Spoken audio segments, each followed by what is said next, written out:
morning. Just push the button on it. Push the button. My preacher voice isn't enough?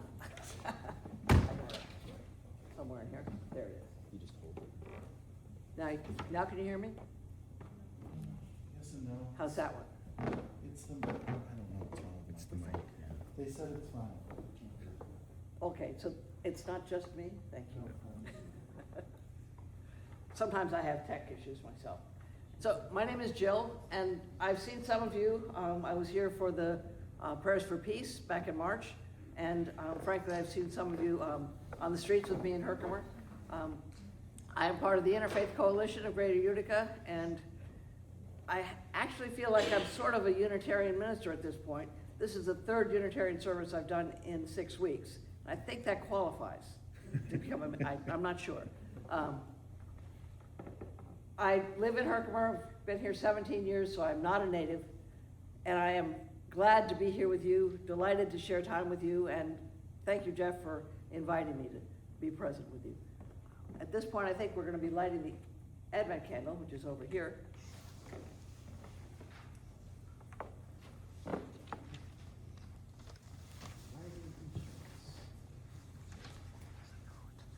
I know I saw a way to light the things. Sorry, Jack. Oh, okay, take it from my candle. Thank you. Okay. Those are the wrong readings, Jeff.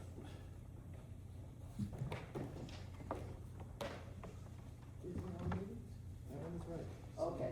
That one's right. Okay, I got the wrong one myself too, so yes. Right. So the short readings on the back will be the ones you want. Apparently there's a couple of prints on the back of Star Child, so we're gonna start with the first Sunday.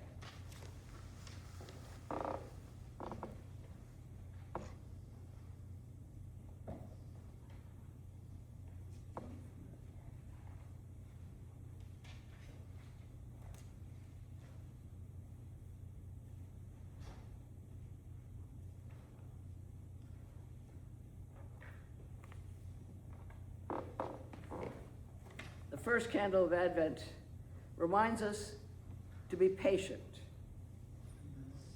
In this holiday season, may we find the patience. That's the wrong one. Just Oh. let Jill read. Okay, well, that's the one that I've got. Oh, wait a minute. Okay, I have the Okay. wrong one then. Right, Okay. I gave her the right one. Okay. There are several. So in this holiday season, go ahead, remind us to be patient.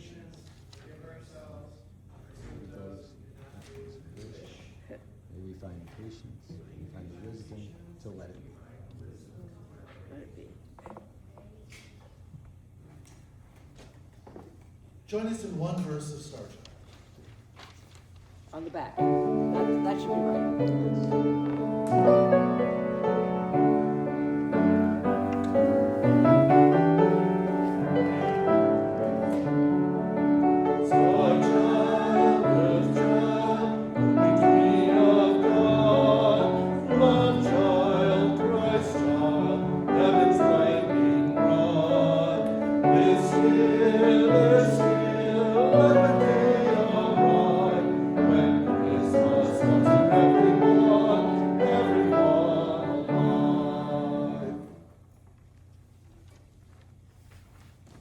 Now I need to go get my bulletin so I know what's going on.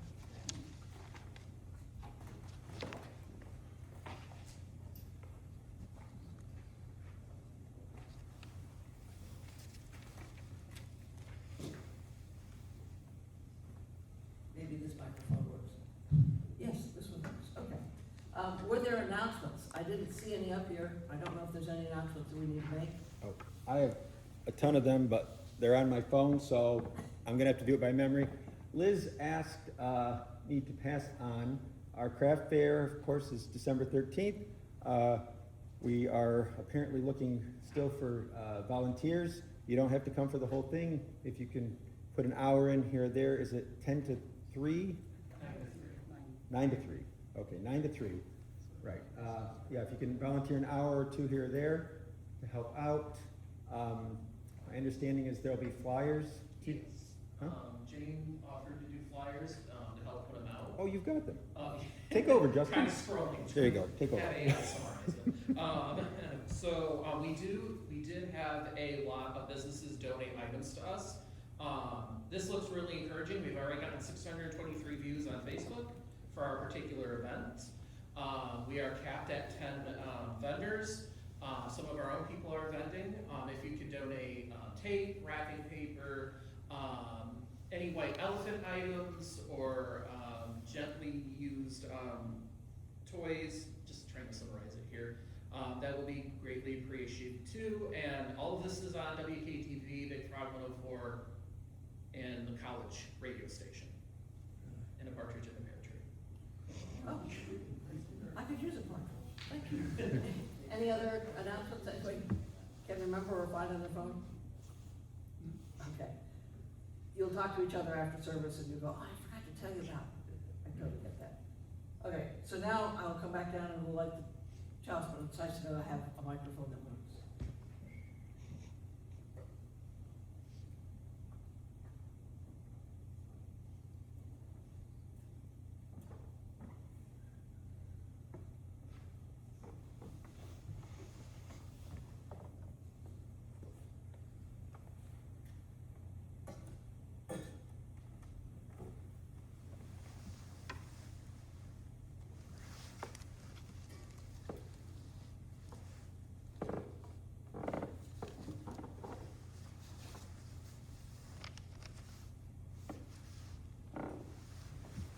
As the kindling chalice calls us to community, Let there be light. as the flame of this chalice reminds us of our values, Let there be light. as the glow of this chalice encourages us in hope, Let there be light. let there be light. The opening hymn is number 226 in the gray hymn.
Love is the doctrine of this church.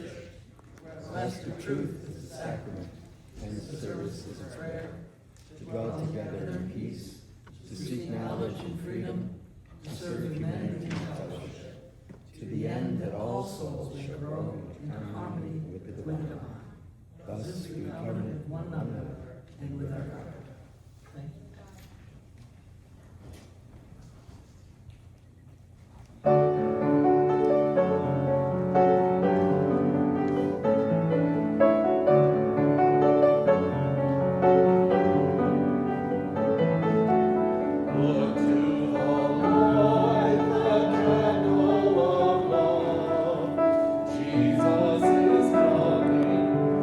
Jesus is coming, Lord.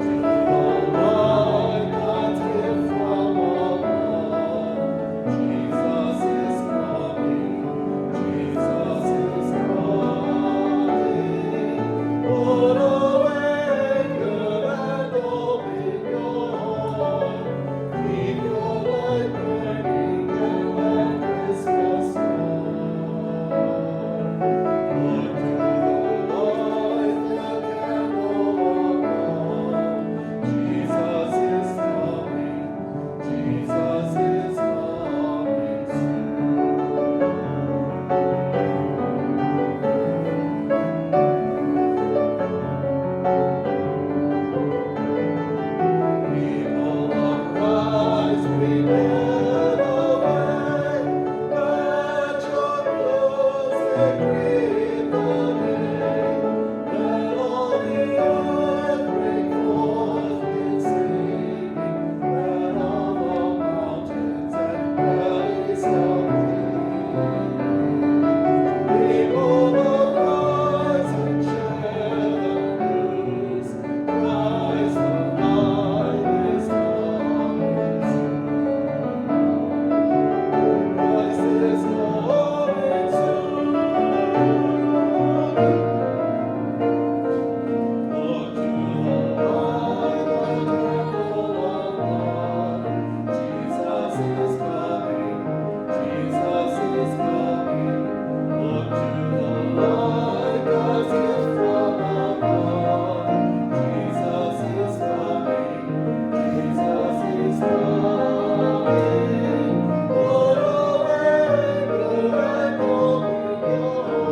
As we share our joys and concerns, the joy that Jesus is coming, that's one. But it's also, oh my gosh, have I got all the shopping done? Is the concern that goes on with it. So remembering that there are two sides.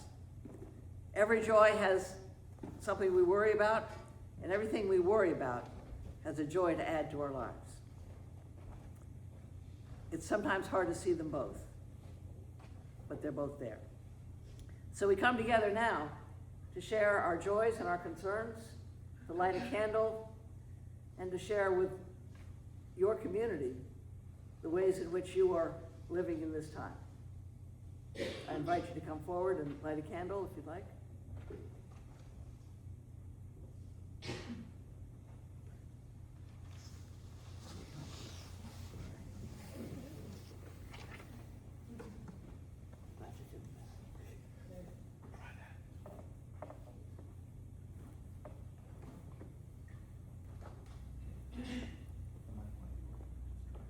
Just try the mic again.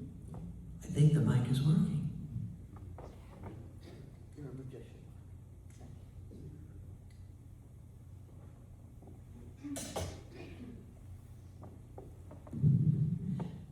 On Tuesday, this is a joy.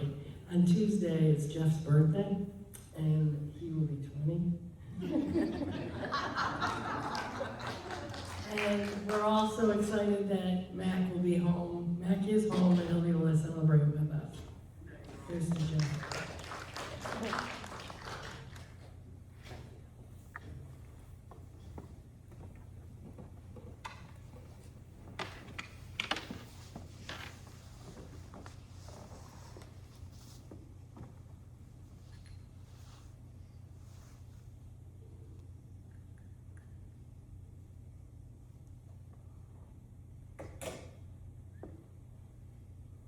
This is a candle of sorrow. We found out Thanksgiving Day, my wife's sister Liz passed away. She lost her fight with breast cancer. She's been fighting for 5 years. I only met her once. She lived in Florida. And we had a family reunion last year, so I got to at least meet her one time. And she passed. Peacefully, I'd say, and I talk with her son, that Mom is no longer in pain, so.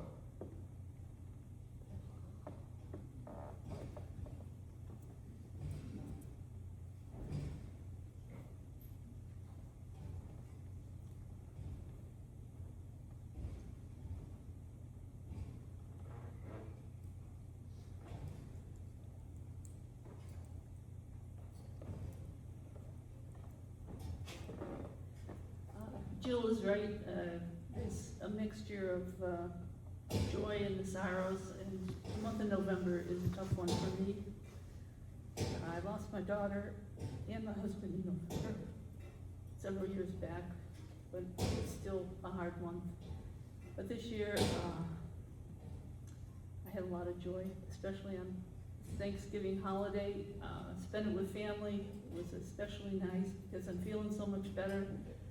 And on Friday, the day after Thanksgiving, my youngest granddaughters turned 20, and they're doing great. They're all doing great, so I'm very thankful for that. Thanks.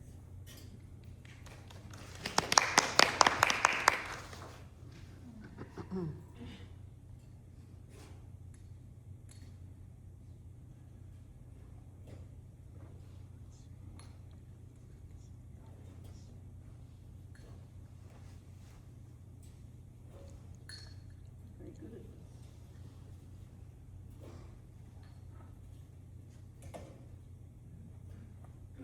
Nice to have you here. Thank you.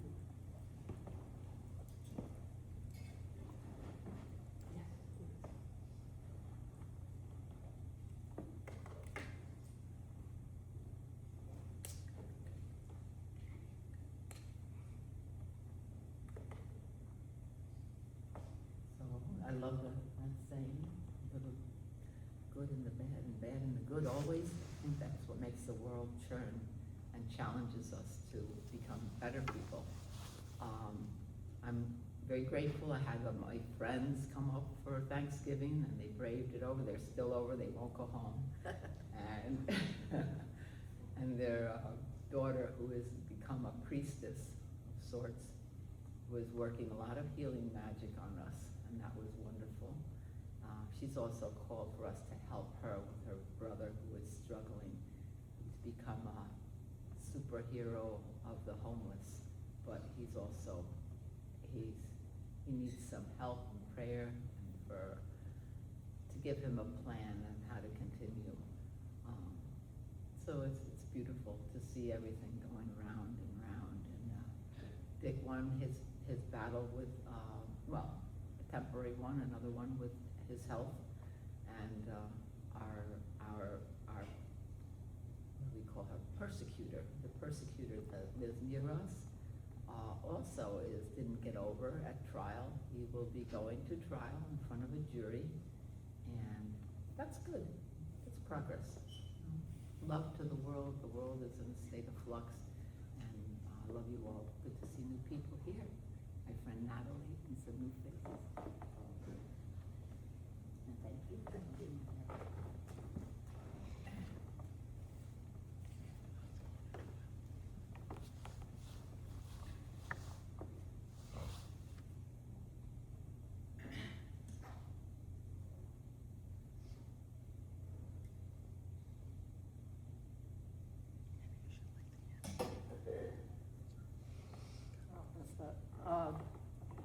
That's all right.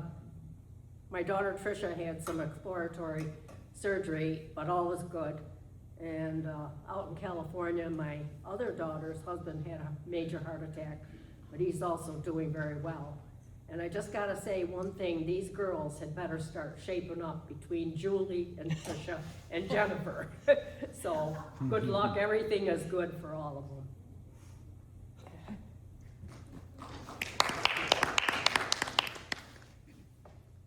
As has been mentioned, November is a hard time of year. My daughter died on Christmas a year ago, and I got to see her in October last year when she came back from Hawaii after 20 years to see the foliage. She was born and raised in Vermont, so she hadn't seen it in 20 years. So it was wonderful to have that time with her a year ago. But every time the leaves changed, I started. She's been close this year, and I'm aware that she's close, and I miss her a lot because her last name was, she married a man named Wright. She kept his name. So when my phone rang, it always said it was just right. And it was just right. He was really mad. He didn't want her to keep the name. She refused to change it. She wanted to be just right, and she was her whole life. Thank you.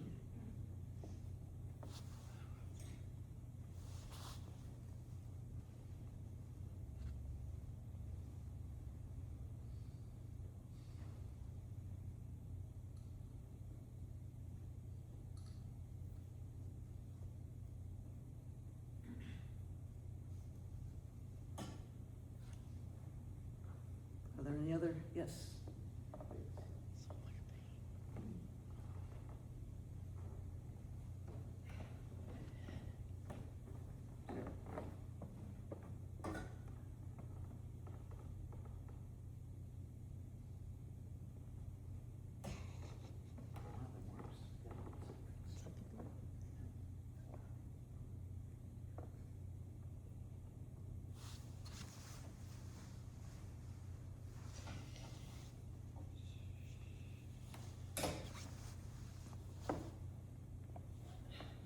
As I was sitting here, I was thinking, I don't have anything to say.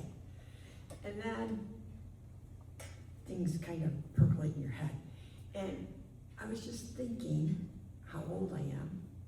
And by this time, my mother was gone, and my father was gone, and my grandparents were all gone, and I'm still here. And the other day, I was in the store, and I had the little kids with me. How do you do that? Because they keep you going. And then my 15-year-old she's 13, she's 5'10" and a half, she towers over me. And she and her sister and her mom and dad were all at the store this morning having breakfast, and I'm like, we saw them on Thanksgiving, and I have so much to be thankful for. I just like, okay, give it up, people, because this is good.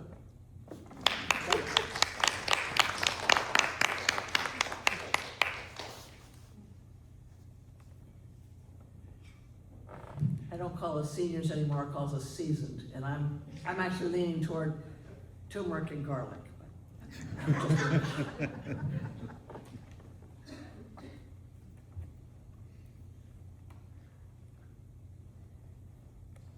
So we can sit in prayerful meditation for a few minutes.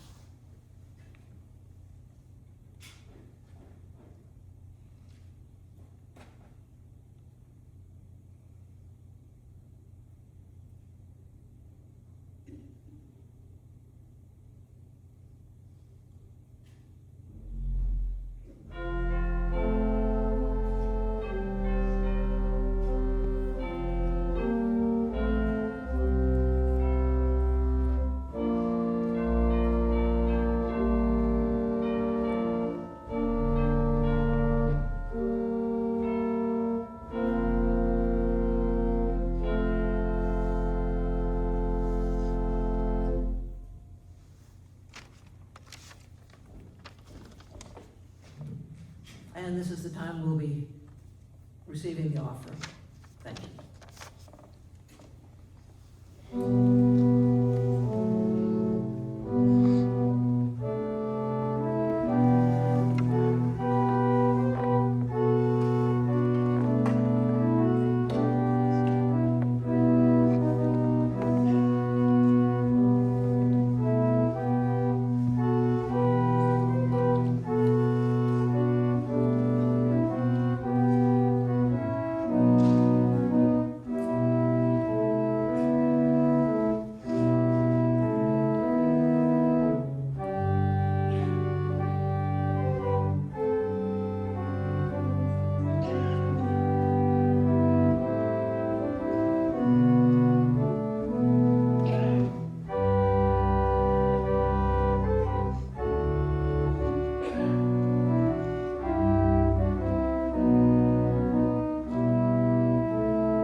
Our song is number 224.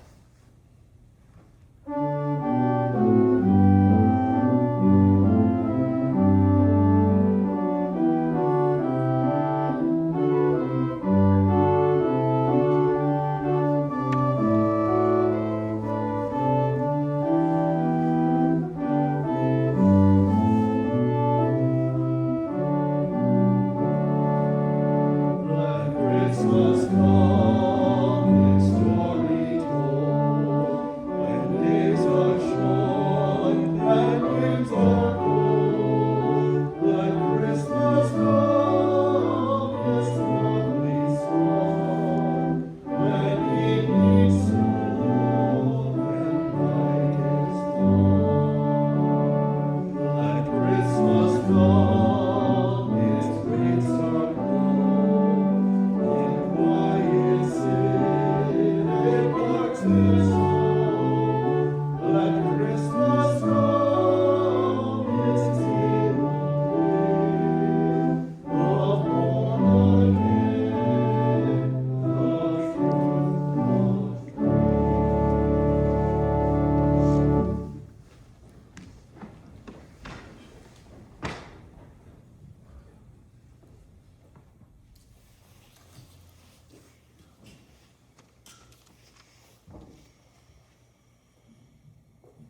And now it's my turn. First of all, I want to thank you all. Our opening candle lighting was, in fact, pretty much the theme of my sermon, so thank you for setting that up for us. So my sermon is titled, How Did We Get Here? We don't know what we don't know. I don't believe that it's only the politics that divide us, or just social media, or TV news, or lack of real journalism, or religion, or education, or social culture, or whatever. I feel like it's all of the above, and it's always been this way. Just now we're more visible, with bumper stickers and yard signs, with flags and shirts and hats and trucks that are all decorated. We have always been afraid of someone or something that will hurt us or our families. My education in biology and medicine wants to blame it on the limbic system, that part of our brain that responds with fear and that turns into response to fear with fight or flight or freeze. At least that's what I was taught. But our memory and basic caring system is also controlled by our limbic system. And these behaviors tend to become, when we're dealing with fear and fight and flight, tend to become rigid barriers around the things that we consider precious.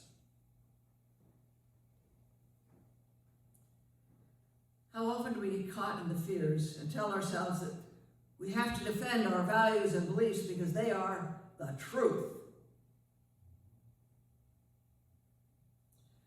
We all want to do the right thing, and so we hold tight to our truth.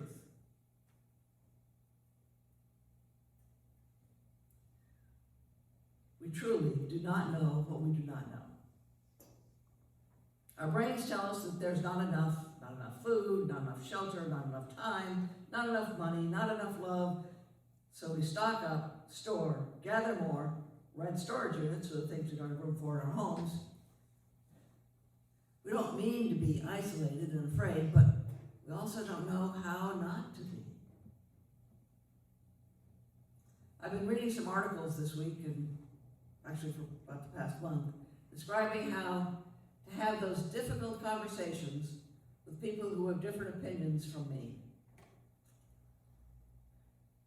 Conversations that could happen during this time of year, Thursday or coming up. I remember one Wednesday last summer when I was still watching some TV news, when my meditation leader suggested that the things that really make me angry are the things that I do not like about myself. I had just been venting about the behavior, some behavior, that the current president of the United States was engaging in, and I was very sure that my meditation leader was misguided. Couldn't possibly be me. So I sat and stewed in my meditation time. which is a good thing to do, until I recognized that my own belief that I am always right and I'm entitled to tell you what I believe because I'm a minister, that's why. Oops.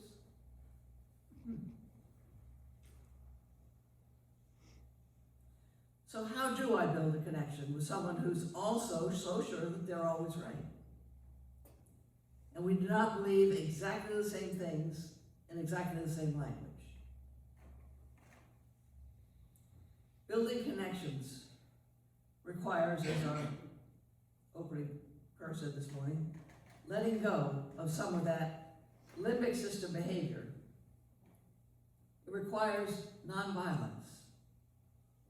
It requires letting go of protection and of fear.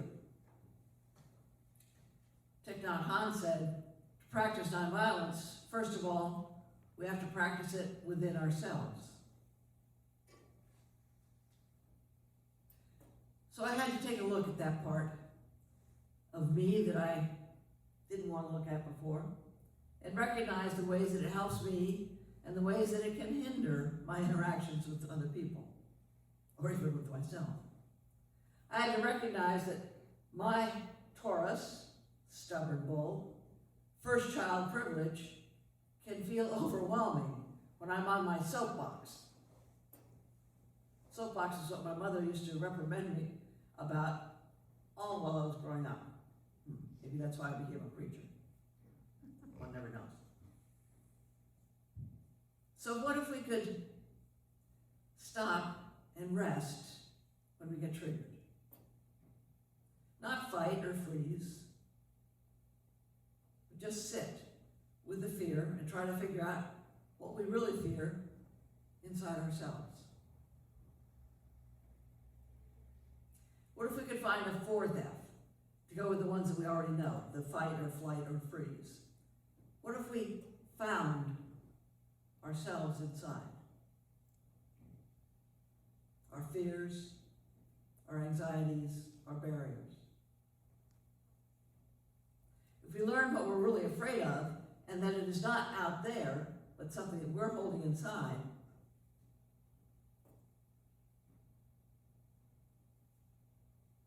we might find a way to at least address it, which gives us the fifth F. Forgive. I've come to understand that the forgiveness of my own annoying, frightening behaviors will allow me to become more open in my responses to the people that I do not believe that I understand.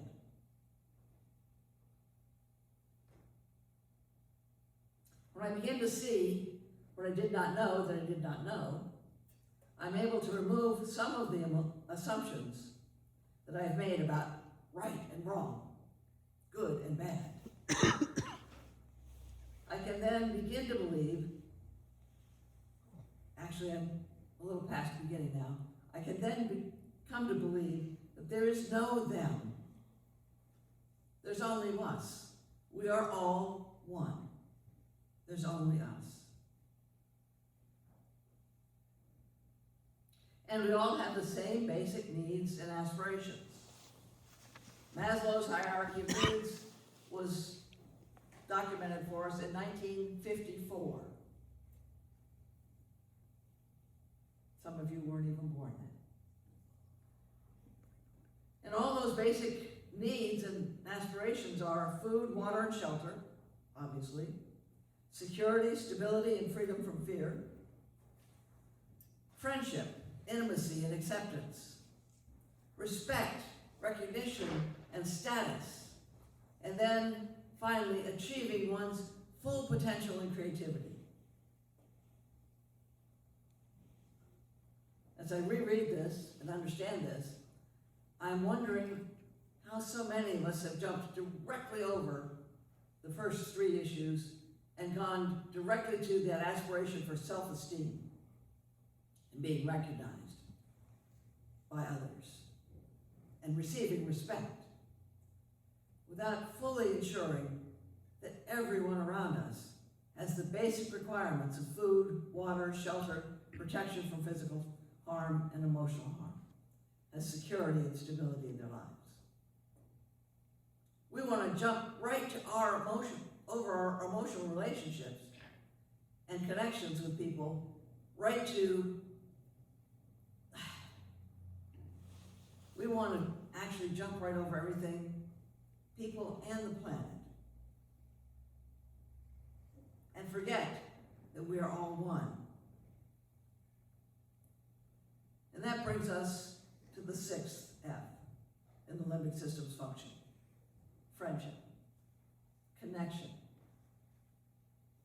caring for people. So for me, the real work of transformation, of coming to know what I didn't know, is shifting my very active limbic system from its fight, flight, or freeze behavior to a more reflective and connecting behavior of finding within forgiveness and friendship. Building connections instead of building barriers. Listening instead of convincing. I laugh because I have to tell you, at seminary they never even mentioned listening. It was all about talking. Anyway, I get over it. Working together instead of believing that I can or must do it all myself.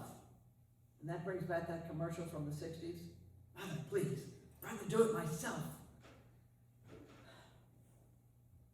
I didn't know she was so loud in here. Asking for help when I need help. Offering help when I'm aware of there's a need around me.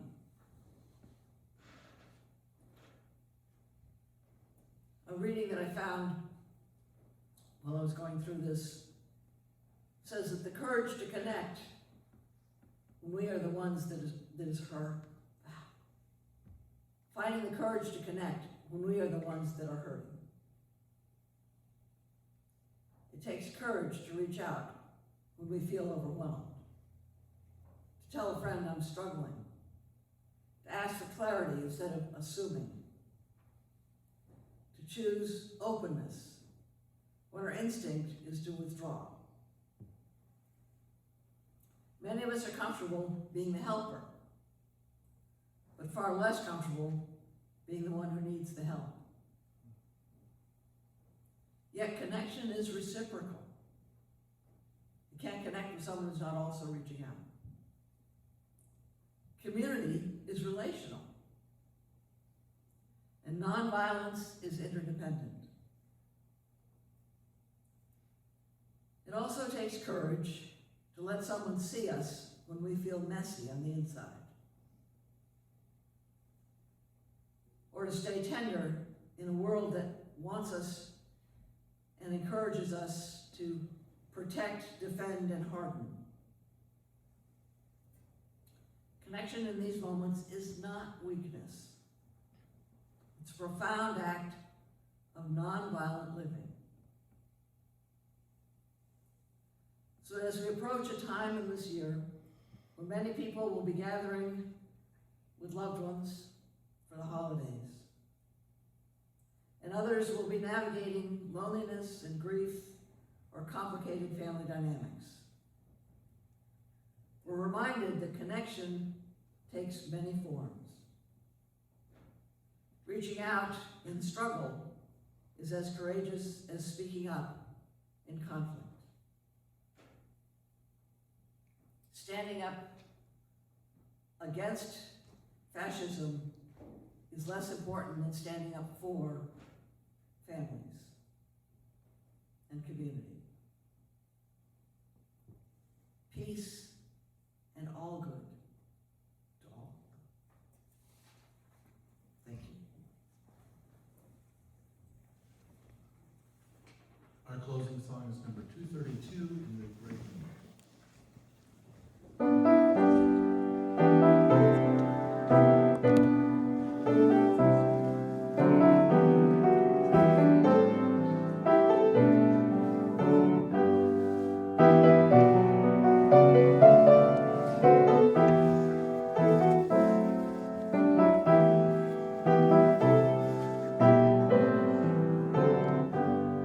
The hills are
what they're supposed to say.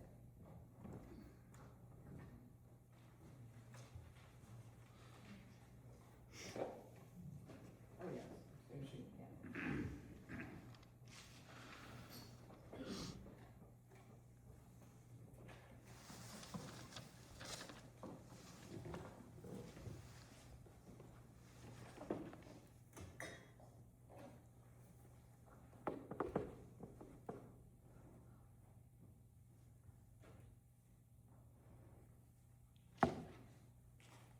The flame is gone, I'm sorry, It still burns within. When When shadows shadows grow grow long, may we flame light a like the flame, rather than curse the darkness, becoming bearers of comfort, of kindness, of hope.